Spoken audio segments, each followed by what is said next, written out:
Okay, I tell you what we'll do is we'll get started, and then anyone can just join. I'll let people in as they come. Um, so thanks so much to everyone who's joining us today. Really pleased to open our webinar week, and we've got a few different sessions this week for, as I was just saying, our members of the public, other organisations, and we're looking at a variety of topics throughout the week. In today's session, I'll hand over soon to Sean, but Sean's joined us from London Borough of Newham. He's the Director of Community Safety and he'll be talking about antisocial behaviour and working together.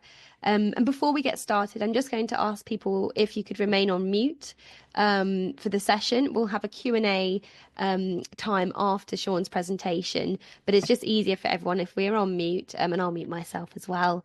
And that way Sean's not interrupted. And do please, if you've got questions during the session, pop them in the chat or save them for the Q&A afterwards, and we'll have a very open conversation, lots of dialogue.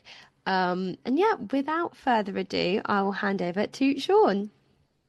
Brilliant. Thanks, Ruby, and thanks everyone for joining. Unfortunately, I can't see you all on my screen because I've got the PowerPoint there, but I am really grateful for you to be here listening to me today. I feel quite honoured to open up the webinar week as well, so thanks to Ruby and colleagues for the invite. So as Ruby said, I'm Sean McDermid. I'm the Director of Community Safety at London Borough of Newham. I'm going to be touching on partnership work in an integrated partnership, and I'm coming from a place of sort of being quite an experienced practitioner, so I'm not necessarily an expert, because I don't necessarily think there's an expert in partnership or ASB, and I'm certainly not coming from a position of academic theory, and I've only got a few slides just to reassure you, but for me this is sort of speaking a little bit from the brain, but also from the heart around what I've seen work for me, what hasn't worked, what I certainly try and do differently in reflections of previous experience. So I'm hoping that's going to be of interest today. I won't be speaking for too long, and obviously we're going to have a lot of time for potentially questions and discussion points afterwards. So I'd really value your input as well. So I'm not going to spend too much time about me, and I certainly haven't got a best-selling book I want to plug either, so just to reassure you. So as I said, I'm currently at London Borough of Newham. I've actually got over 27 years experience. Spent a long time in policing, two forces, Essex and the Met, so I really saw that difference between county policing and city policing, and the different types of ASB and partnership working, and how that's evolved over time, whether people consider that good and bad, and I think there's a bit of both in that. Spent about 5 years now in local government, both at Royal Borough of Greenwich and London Borough of Newham, so very diverse, lots of demand and risk. And I spent a little bit of time also doing international security and safety. And the reason I just mention that, because you really get to see partnering in a different perspective when you work in the corporate world as well, especially working for a global organisation. As I said, I'm not going to go through all my CV today, apart from saying that I'm really passionate about partnership work, and hopefully it'll come across in my presentation and my energy. I will try and slow down when I speak, but please, if I say something you're not sure about, just ask. And again, I'm just really grateful for you being here today in whatever capacity you are, so thank you. Okay, so I'm just going to touch briefly. Most of you will know this, but obviously we've got people from outside community safety partnerships. We might have members of the public online, etc. So I just wanted to touch on community safety partnerships, which really is the backbone of a lot of the work around antisocial behaviour and crime reduction. So these were established under the Crime and Disorder Act. They've been in existence for quite a long time, as you can see. And that act really gives a statutory responsibility for local partners to implement strategies to basically reduce crime and disorder. And you can see I've highlighted antisocial behaviour. So the reason I've plugged that is because sometimes they get very crime orientated, and antisocial behaviour is also at the heart of what CSPs do. Every local authority area should have or is covered by a CSP, and just from my experience and through my networks, they range in makeup and approach. There are core partners called responsible authorities, which include local authorities, so i.e. the council in those areas, the police, fire and rescue, and probation. And then obviously there'll be other partners like health. Some non-statutory agencies might be involved depending on the locality, And certainly there's a lot of input and alignment with voluntary agencies, community organisations and representatives, whether they sit on the main board as independent advisors or they're just part of a wider partnership structure. For me, and why the guidance sort of made the partnerships sort of statutory were basically to recognise that ASB cannot be solved by a single agency. It is what we call a wicked problem. There's no immediate solution, and every type of ASB case and issue is different. So it really needs an effective and coordinated approach. And that's why partnerships are so important, about how do you maximise those and get the best from them. So some of the barriers and challenges, benefits and opportunities. I'm not going to go through all of these, but I just wanted to sort of identify some of the key issues and where CSPs and partnership working, if we get it right, can really help. I think it's really important to have sort of senior and political buy-in because of the fact you're asking people for help and you're trying to work together and you're trying to align priorities. If you have a partnership that works on common goals, it often succeeds. Where people try to pull in different directions, that can be a bit of a recipe for disaster at times. Certainly from a local authority perspective, we're on really unstable and uncertain ground, ever-shifting landscapes. There's a lot of pressures in local authority. That's not necessarily through bad budget management at all. There's lots of pressures, as you probably know, around adult and children social care and temporary housing, and that's really eating into our core budgets. And that means that we're constantly looking at how to do things for less money and try and do things in a more effective and efficient way. And that's quite difficult to maintain a partnership with that happening. Culture is a biggie, and I think certainly my experience is when you're coming in new with fresh ideas, you often get met by the way we do things around here, or that's how it's always been. And that apathy can be a real blocker to partnerships.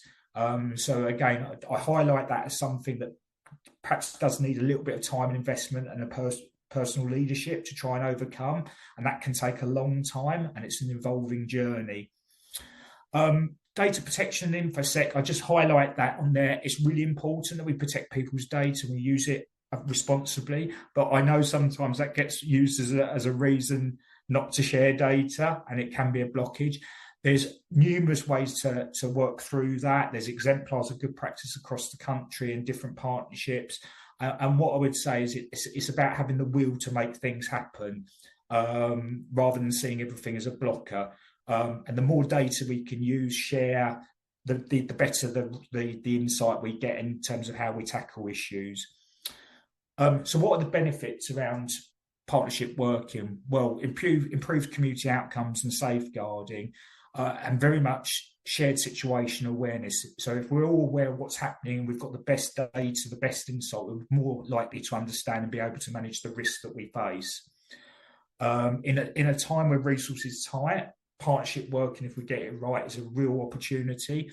I know there was probably the cliched saying about doing more for less. I think that only goes so far, and I think we've probably stretched that quite historically. So I always use the term being smarter for less.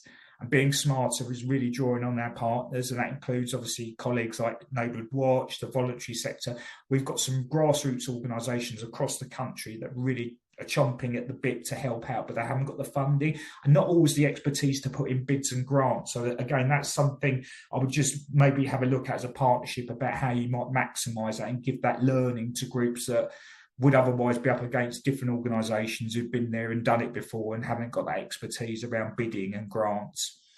And the other area, I think, cross-pollination and knowledge transfer, that's really important. Staff working together, partners working together, they get a real good insight into things. I even take that back from my policing days and having some exposure to working or having a day in a women's refuge, going to work with the mental health team. We don't tend to do that as much. And I've got a really good insight by listening to service users and people that were vulnerable and finding out how their experiences occurred and mattered, and I've really taken that forward. So again, working together gives that real opportunity to develop and grow professionally as well as personally. So one of the areas I wanted to touch on, which I've got a little bit of expertise over the last 5 or 6 years, and I've got some examples, and I'm really proud of, is around integrated enforcement. So if you Google integrated enforcement, you'll come up with loads of hits on the search page, and you'll see, i.e., integrated enforcement can mean a lot of different things in a lot of different partnerships. So some councils and partnerships is very much just a policy or a strategy document. Others, it's really embedded and ingrained as a way of working. But in essence, it's all about trying to bring relevant stakeholders within the enforcement space. So, usually council enforcement teams, the wider partnership, the police, fire service, but then also the community organisations that we serve. And the idea is really to basically improve collaboration, coordination, and communication. There's no single method to achieving this, and I think every borough and every area is different, and that's, I think, a factor that is a success factor if you get it right. I could try to put Greenwich methodology that I've used and put into Newham, and I don't think it would work. So the local variation, both in terms of political, structural, the partnership relationships, you have to take that into account and tailor your approach. But when you're trying to do integrated enforcement, which is, can be really, really effective, some of the principles I think would involve having a manageable core membership. You can go really big, and that's really difficult to manage in a partnership. So perhaps starting small, a core group, and then have a broader reach. Very much around having a governance structure, and I can give some examples of that in a second, which looks at the operational on-the-ground detail, tactical, mid-term, and strategic, the longer-term vision. Tasking and coordination is really important.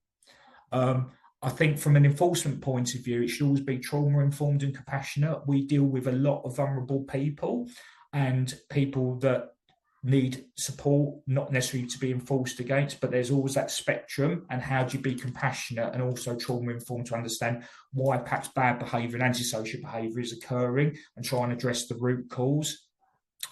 And I think if you embark on an integrated enforcement journey, that opportunity for feedback, recognising you're not going to get it right from day one, and you're transparent in how it's going, and listening and being open, I think is really important. And internal and external comms is really, really key, because we're really trying to achieve, certainly with antisocial behaviour in any type of crime, often behavioural change. We can't enforce every single person that commits against antisocial behaviour. What we're trying to do is prevent it in the first place, and try and have that behavioural change, and then the enforcement is really seen as a last resort for those areas and to those individuals that is not working on. So that is really what, when we talk about integrating enforcement, is something I'm really passionate about, and what I think are the key principles. So this is just an example of a priority setting, and coming back to the point about partnerships and having clear partnership priorities. I'm currently engaged in launching an integrated enforcement model at Newham. This is how we've started off as a starter for 10 our priorities. It is literally to get something up and running. And I think that's another key thing with partnerships. Sometimes if it's not working or you're starting afresh, sometimes you've just got to run with something, get some partnership engagement, and then just basically say, let's start on something and see how it goes. Particularly when you're looking at data products and you need your analysts, for example, to start working up how you're going to measure things, how you're going to look at emerging trends and concerns. Sometimes that takes a lot of work and upfront preparation to do. So having those priorities to start with, even if you keep them for 6 months in a year and then review them, is, I think, a real easy win. So what we've done here is I've started off with some really broad thematic priorities, and then we've got some areas of focus. And when we're doing integrated enforcement, which however you choose to do it, you can't necessarily do everything, but this just gives a sense of the things we're going to try and focus on. If you prioritise everything, nothing becomes a priority. So these just give you some ideas around the thematic areas. So for example, under creating safer public spaces, where we're looking at things like public space ASB, we're looking at women and girls safety. What I also think is really relevant for most areas is to have some geographical priorities. So you can have thematic areas that impact across the local area, but you also have kind of specific hotspots of concern, and that's usually detailed within your community safety plan. So it might be particular town centres, it might be particular residential estates. It's really important to draw those out as priorities as well. And then the other thing is, I don't always think we get right as a partnership, is we don't recognise seasonal trends. And things like Halloween and bonfire, we know there's a traditional peak around antisocial behaviour. Do we plan well enough in advance? Sometimes not. So an integrated enforcement approach, having those priorities set down in terms of throughout the year, will help you to forward plan for those. And I've seen some really good work, which I'm definitely not taking credit for, in Southend, when they came in with summer issues around ASB with like car cruising and street drinking. Once they started to think, right, we need to plan much earlier for this, the response they got and the results they achieved were fantastic. So again, it's just that forward thinking that doesn't always happen in partnership working. So I'm going to just got two or three case studies just to talk about. Hopefully this brings it to life a little bit. So the first one is around addressing ASB and public confidence in Westminster. This is quite historic. So just to say that if anyone's working in Westminster, this goes back quite a way. But the reason why I want to draw this out, because the journey I went through when I joined as a chief inspector on the borough and the police, and what we achieved, some of the factors and the principles still play out today. And I think that's really important to draw out in terms of not necessarily make the same mistakes, but the challenges sometimes are still the same. So when I started on the borough, there was real concern from the local authority about the relationship with the police. The police weren't very engaged, and that meant that we were failing our communities. So even before I started on the borough, one of the things I did was basically introduce myself to the partners and started getting engaged in some of the partnership meetings, because that really demonstrated that commitment to making a difference, recognising there'd been a challenge with the policing relationship. And it was also a bit of humility to say, look, I know we're getting things wrong. My job is to come in and try and sort it out. I'm going to be coming to the meetings from now on. We had new ASB legislation coming in, so it was really important to work through that, what it meant for both of us, how the police were going to enforce it, but how we were going to support the council in their areas of responsibility. And I also undertook an internal review of our police policies and performance. So I really held the mirror around and looked at what we were doing as a partner. Introduced an ASB steering group with a broad range of partners, and that very much set the strategic aims. We oversaw tactical delivery, so the S&T inspectors had tactical plans, area-based and on a monthly basis. We worked through those jointly about how we could work together, and we used data to monitor the performance and the impact. Subject to the resources, at the time we could do this, I established a joint unit within the council. So I moved a couple of police officers, and with a couple of the council analysts, we created a tasking and coordination unit. And that really helped us to give us good insight in terms of what impact we were having and what the challenges were coming down the road. And one of the areas I think was particularly key was looking at repeat victimisation. There's a large percentage of ASB that basically involves the victims, if I can use that term, but also the same perpetrators. And sometimes when you don't look at the data and you don't get data from different sources, you don't really understand that. And I always say you don't know what you don't know, and that's why data is so important. It's a bit like compliance. We can think we're doing the right thing, we can think we're following policies, and then when you get the data, you can realise actually we're not, we're letting ourselves down. So I can't stress the importance of using data enough. Some of the initiatives we did, and no doubt you're doing these as well, but we did Street a Week. So we identified the top 10, 20, 30 streets, and literally jointly we patrolled them. We did door knocks on every address. We gave crime prevention advice. We tried to find out exactly what was going on for people and come back with a "you said we did," a few weeks, a couple of months later. Very much plugged Neighbourhood Watch around that. And we used the Neighbourhood Watch model and support to also introduce Faith Watch and Schools Watch. So basically getting the faith premises and faith leaders together, and also the schools chatting to each other on a sort of a more informal basis, but more regular basis, using sort of tools so they can communicate using social media. And that was really important because during that time we had a lot of tensions around terrorism going on in continental Europe. And there was real sort of concerns about different faith elements and how they integrated, but that worked really well and it was really taken on board. What we achieved by doing that, we had an 8.5% reduction in annual ASB, and that also played out into our repeat victimisation. And one of the big things, and you know this, I'm sure, is obviously ASB is so important for public confidence. So basically doing that focus around ASB and partnership working, we increased our public confidence significantly. We sort of hit the top of the Mayor's Office league table for boroughs. So I was really, really proud of that bit of work. And you can probably see synergies with the work you're already doing, but I just really wanted to hammer that home from my perspective. The other area of what I'm really proud of, a little bit more recent, still in place today, and I can't see if there's anyone from Greenwich online, but I do want to give a big shout out to Alan Cooley if he's online from the police, and Leanna if she's online, and Dan Carberry if he's online as well. So integrated enforcement was very much something that I spent a long time with colleagues on over a 4-year period, and that's what I said, some of this takes a long time. When I was joined the council, I was a new council officer coming from police, and literally I had 2 words to work on: integrated enforcement. The politicians and senior leadership wanted integrated enforcement, but they didn't really know at the time what they wanted, and they just knew that the silo working that existed at the time needed to be addressed, and that's a common theme in councils, I think, and partnerships. Because of the vacuum around what it meant and the information that surrounded it, it was quite a toxic brand for staff as well. So they were really concerned what it meant for them on their day-to-day. You know, would they be all in uniform? Would they be doing shift work? You know, it caused real concern around some of this.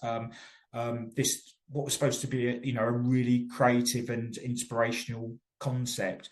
So did a lot of work around working with stakeholders, focus groups, understanding what the needs, wants and expectations from a community, but also a political sense and the staff. Again, coming back to start with the basics, let's get a basic strategy, let's do some initial priorities, and then work through a governance model. And what we had was we had a biannual strategic oversight group, which reviewed the performance overall and the priorities we were working on. Very much around a tasking and coordination meeting, which was on a monthly basis and very much data driven. So we can look at the data to see how we're going, where the emerging trends are. So where was fly tipping increase or decreasing, problems of premises of note, for example. But we also, really importantly, just got the teams at head of service and practitioner level chatting it on a weekly basis, and we called it a weekly grip call. And it was really surprising how much effort it took to get people to dial into a 30-minute call just to phone up and say, this is going on in my world, can anyone help? And it sounds really simple and bizarre, but it takes a lot of work and getting people to see the benefits, and when they do, this really, really kicks in and embeds. There was a lot of business change that was required, certainly in the council, to support this. So we had to look at new data systems. We looked at personal protective equipment, making sure our staff were safe to do the roles we're asking them to do. They had the right, body armour, radios, body cams, etc. We also had various legislation that always comes in. We wanted to work as a partnership to embed. It gave staff a real opportunity to shine. And I think the other thing, sometimes partnerships sometimes rely on senior leaders, when actually it's also about engaging and empowering your staff to be good partners. And that's really important. Something we did, and it still exists today, is we found some money through Section 106. This is money local developments give local authorities to improve services. And Greenwich was lucky because we had an emergency service and a public safety pot. So we fund some dedicated police officers through that.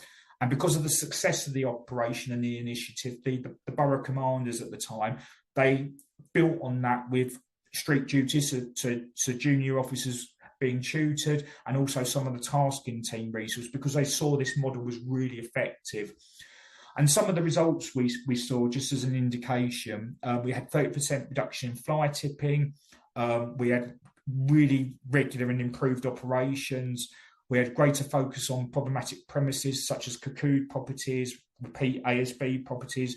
And a number of the teams went from being in a place of where they weren't very, feeling very good and performing well, to basically winning or being commended for local and regional awards.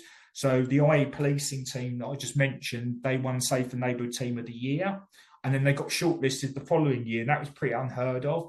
And one of my teams at the heart of this also was highly commended at the LGC Awards for Staff Team of the Year. And that was also going through a time of change when we had to really cut the budget and reduce the head count in that team as well. So this was a really effective model, and I'm really proud that this is still in existence today. So a big thank you to everyone who helped with that and supported me.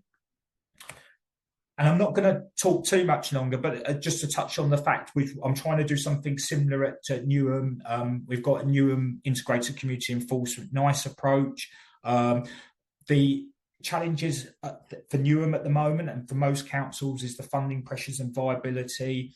There's a constant experience and leadership churn, and that's not just within the councils, obviously in the police as well, slightly different organisations, but partners change, and that needs to be worked through as well, and have some ways to deal with that. And obviously we've all got competing pressures and demands. For me, the work we're doing is embedded at pace, and I think that recognises that we've got real senior and political buy-in up to mayor level, so that's really good. People want something to be introduced, and they see the benefits of this model and the tasking and coordination and just working together. And I think really importantly, it's about having passionate champions with staff credibility and influence. So again, partnerships, for those processes important, it does heavily rely on having the right people and investing your own time to set the standards you expect, and being transparent and accountable yourself. So I always will finish on a little cliche to think Sean, think nice. But that's really my presentation in a nutshell. I didn't want to spend too much longer because there's a lot of information there, and I'm no doubt I'm talking to lots of people on the call with lots of experience around this, and lots of it won't be new to you. So I'm hoping that was useful, but I'd really be happy to take any questions or discussion points. Oh, thank you so much, Sean. That was really informative and so interesting. I think thinking about that like thematic approach for different areas. I mean, like bringing in different people's experiences and really playing to people's strengths, I think, which is really a key takeaway. I think, learning from each other and sharing resources and knowledge. So that was brilliant. Thank you. I open up the floor to anyone who wants to either just speak out or use the chat to ask a few questions. Yeah, so please do jump in if anyone has anything to say. John, go ahead. That's it. Found my mute button again. Yeah, I mean, yes, you're right. A lot of us have been around the block a few times and, getting worn out from chasing around there. I think one of the major issues, certainly us in Northamptonshire is we've recently lost our chief constable through nefarious reasons, and made the national press and everything else. I think the problem is there is too much politics in a lot of cases to actually effect change. It's very much a case here. It seems to be to me, as sort of as a resident, that it's we're the governing body, we're the council. We don't need to listen to the other, elected representatives because they have a different political persuasion, so they're bound to contradict us. And quite often there have been instances where I've watched the council meetings that have been streamed, where you've got senior council members who've got a vote at the end of a meeting, sitting there on their phones doing other things while people are speaking important things, which relates to a lot of what you've said. And of course, it's like everything, it just dies a death and nothing gets happened. How would you go about kicking them up the backside? I mean, we've got the ballot box next May, which is one way of kicking them up the backside. And I'm hoping people actually take that move and say, well, you've let us down over the last 5 years. Sorry, lad, you're out. We want somebody fresh in. And maybe then they can ignore you when you come up with good ideas. Okay, I've got to be a little bit careful because the politicians are my boss. So and I hope there's no one online. I'm going to be completely politically a neutral because I have to be. What I would say is political support is really, really important. I think the other thing is community safety partnerships, although they would have a political representation on there, whether as a board member or chair, they are independent and they're statutory functions. So there should be some independence, I think, from the political situation. So to give an example, at Newham, I co-chair the community safety partnership with the community safety member, and that works really well. To be fair, the chairs can be rotated. I've come in and I've refreshed the CSP. It felt a little bit lethargic in places. Lots of good stuff that's happened in the past, but just again, that leadership churn at political and officer level, I just needed to give it a reboot. So other local authorities I've worked, the police commander has been the chair or the chief exec. So I think the CSPs do stand a little bit alone. I do agree from a council perspective in terms of obviously we're governed by political direction. However, the operational activity still remains with officers. So it's my job really to try and translate what the political agenda is, and that they are elected to represent the communities. And obviously you're right, John, in terms that you hold the members to account through the ballot box. But I also need to try and work with the wider framework and also provide that expertise and guidance. And hopefully if my passion's coming through and my energy's coming through and I'm trying to do the right thing, and I think everyone comes from a good place, I think you can usually get to something that works. I think the challenge at the moment is where the budget pressures are, and I don't want to keep labouring that point, but risk is really difficult, and where do you take the money from without creating risk somewhere else? And that is very much a political debate at the moment with regards to what colour you support in terms of the political spectrum. So I hear you. I've got to be a bit neutral around it, but I do totally respect your position. So thank you for the question. Have you thought of standing for political office? Because that was a really, really good answer. I thought, I don't know if my head's got bigger or smaller now. So thank you, though. Thanks, John. Thank you, John. That's a really interesting question. Would anyone else like to ask a question or offer a comment? Jeremy, I can see your hands waving. Thank you. Yeah.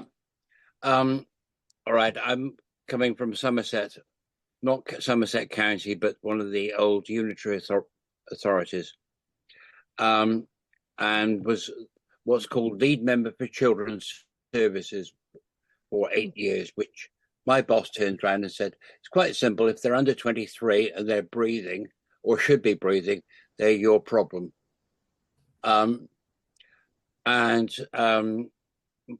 My successor is a member of a different political party, and we're quite good friends, because we've discovered that from a political point of view, you can always spot the failures. If you can spot their political their party, you know they've failed, and that's widely spoken about by lead members. The other one that comes up is many people, if they're dealing with particularly children, do not realise there is something called the UN Convention on the Rights of the Child. And if you deliberately hold back information, it's a human rights violation, and you do not have corporate protection. You're personally liable, and I've certainly used it, and I know other people who have as well. I'll leave it at that. Brilliant. Thanks, Jeremy. And I just want to say, thanks for doing the work you've done in the past, and that's a really, really tough job to do in terms of a children's service member, especially a lead member. I think you're right. That information sharing is really, really, really important. I think the other aspect I would just reflect on more recently is there's more reflection on treating young people and children as children rather than treating them as adults. And I think sometimes we tend to rush to sort of make them adults in their mind. And I think that's something that the police have sort of been been criticised for and been more reflective of. So we always do need to remember that. I think the other thing is looking at issues such as neurodivergence, which is coming to the fore. I mean, I've got family experience of that, and that's a whole new dimension, which opens up a range of challenges, but also opportunities how we can do things better with people with more diverse needs. So I'm really grateful for the intervention on that one. Thank you. Thank you. Thanks, Jeremy. John, I can see you've got your hand up. Yes, no, I mean, there's not a lot of people coming in with sort of comments. I'm looking to see if anybody's got their hands, and if there was loads of people with their hands up, I'd probably shut up. That's okay. No, I wouldn't. I think some of the problem, as you say, Sean, and as Jeremy, yes, thank you for your input.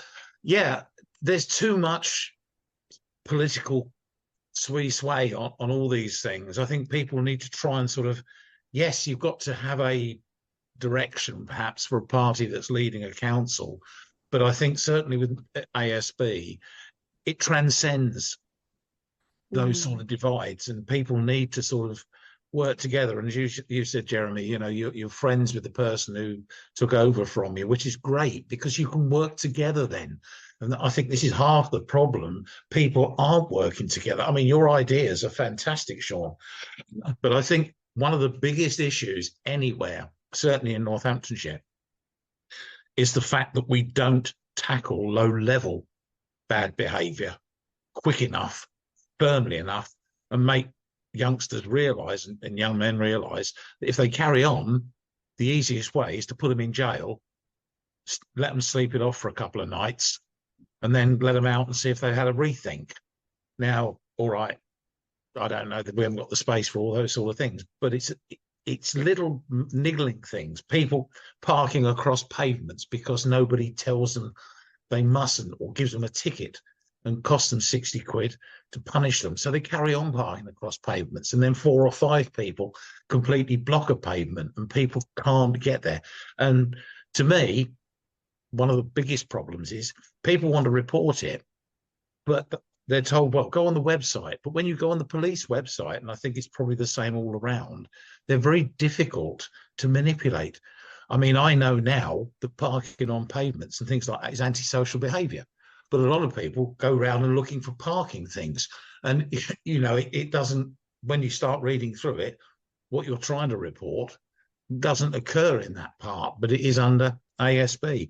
So maybe there needs to be a little bit more education coming out, because the majority of people I speak to here say it's a waste of bloody time phoning the police. It's a waste of time, you know, phoning the council. And they are getting very frustrated at not being able to resolve these minor issues. And it's getting to boiling point. I'm not saying it's going to lead to civil unrest, but certainly certain people are feeling very, very aggrieved. Thanks, John. Just to jump in there, I think it's really interesting what you said there about the educational element. So actually, I mean, just speaking from a Neighbourhood Watch perspective and from a communications perspective, really equipping people with knowledge about what is and isn't antisocial behaviour, because I think everyone has a really different perception of that on a personal level. And sometimes it's equally important to know what isn't. You know, we may feel really aggrieved by something. Actually, that falls under a different category, or, you know, it's a disturbance. It's not quite to the level of something that can be acted upon. So it's really, I think education is always the key ingredient for so many of these things. And the next step is, then how do you report it, or what can you do to prevent it in, you know, around your immediate home area or within your scheme or local group. So it's really, I think, equipping people with knowledge and tangible practical advice and actions is something that at Neighbourhood Watch we do work really hard to do with antisocial behaviour information, but also other crimes as well. Sean, do you have something to reply to that, to what John said there? Just really, really briefly, and I think I totally agree with you, Ruby. I think ultimately, trying to do myself out of a job, because you don't want things to happen in the first place. So you know, the art is basically how do you prevent it, and I think education and engagement is really important. I think probably from councils and policing, if I be so bold, we probably lost our way a bit. Local knowledge and local relationships, and I was a beat Bobby for quite a while, and you could really pick up on some of those low-level issues, and with some of the individuals, without necessarily chucking them in jail, John. I wouldn't necessarily go that far, but having a quiet word with someone and saying, look, I know your mum and dad, and a bit old school, if I could use that term, but it did work. And I think that's where the pressures of the resourcing and also the demand that's increased through the roof, and the complexity that exists today in policing and councils, all the different factors officers have to take into account are vastly different from when I was in the service, 25, 30 years ago. I think there is something around complexity of reporting. I think you've probably seen this. Everyone introduces apps, tools, things like that, and then basically no one knows how to use them, and then it's a complete waste of time. And I think the benefit of using Neighbourhood Watch, for example, is you almost have that one version of the truth. And again, something I'm trying to do at Newham is look at the community safety partnership having a web presence itself, and then maybe having like a joint prevention hub. So even if every agency in the partnership is putting out their own prevention messaging, so fire service might be doing something around fire safety and check your car over the winter, the police are doing something around burglary. It'd be really nice just to signpost someone to one place where they can basically see the information that's relevant to them, even if it signposts you to another organisation. So having a single landing page. So again, that's something I'm trying to do, and I'm having conversations with Neighbourhood Watch about maybe hosting that for us as well. So trying to be clever, but simplifying things as much as I can. So thanks for that. No, Sean, that's a really good point. Thanks. And Regan, I can see your hands up. Would you like to add something? Mute myself. Right. Can you hear me? Yes. Okay, great. Right. This seminar came up kind of at the wrong time and the right time, if you see what I mean, in that I'm a newly elected councillor for my ward. There are antisocial behaviour issues around at a reasonably high level, I would say, bordering on criminality. But anyway, so I was quite interested in the operations and the initiatives that were mentioned previously, the sort of, a street a week, school watch, faith watch, and the kind of practical things that we can take forward rather than a sort of theoretical discussion around the politics and that kind of thing. And we do have a neighbourhood watch person on our ward, which is I have yet to meet because I am new in post, but we'll see how we get on with that. But just a little bit more information about the community safety partnership as well would be really helpful. Yeah, sure. I mean, I'm more than happy to share my details, Regan, if that's helpful, and we can have a conversation offline. Happy to if those issues are outside the scope of this meeting, I'm happy to take it separately. That's fine. Well, I can spend a bit more time talking through those in details. I think the key things I would just highlight is obviously every local authority area should have a CSP, Community Safety Partnership. Okay. The makeup might be different. It might need a review. There should be a scrutiny process which oversees the CSP. Usually it's the same council scrutiny process, and that sort of feeds into that. But there should be a community safety partnership plan or strategy that's in existence as well. And ASB should be really pivotal to that plan. I can certainly offline, if you want me to, talk about some of the practical things that I've tried to do. They might not work in your area. You might think, no, that's not really for us. But again, I think just sharing good practice is really, really important. And I would certainly say I steal with pride sometimes from other boroughs and other areas, because you see things and you think that's really creative and innovative. And I think just getting these groups together and practitioners to talk, again, is another form of partnership where you can share that knowledge and experience. Right, cool. Yep, great. Thanks, Regan. Thanks, Sean. Tried anything in their area, then happy to hear that as well. I don't know how you can get in touch with me, but I'm happy to take that offline as well, rather than discuss it all here. I think the integrated enforcement model, as I said, I think the fear in applying it into having something which is around joint tasking and coordination, how you do it at those three levels, having a strategic sort of member-led, political-led, chief exec-led, the tactical, the monthly meetings, looking at the data, and just the operational weekly calls between enforcement teams if you haven't got that in place, that's something I think is a really sort of not easy win, because it takes a lot of time and effort and sometimes blood, sweat and tears to get people to buy into it. But you really start the benefits, and that's just a common sense approach in my mind about teams speaking together and going, right, I've got this ASB issue going on and I'm dealing with this, and someone going, really, because I'm dealing with them as well, or I can bring this tool to the table. I always talk about the Al Capone approach, you probably heard of it, but this is obviously about Al Capone didn't get taken down for being a gangster, he got taken down for being a tax evader.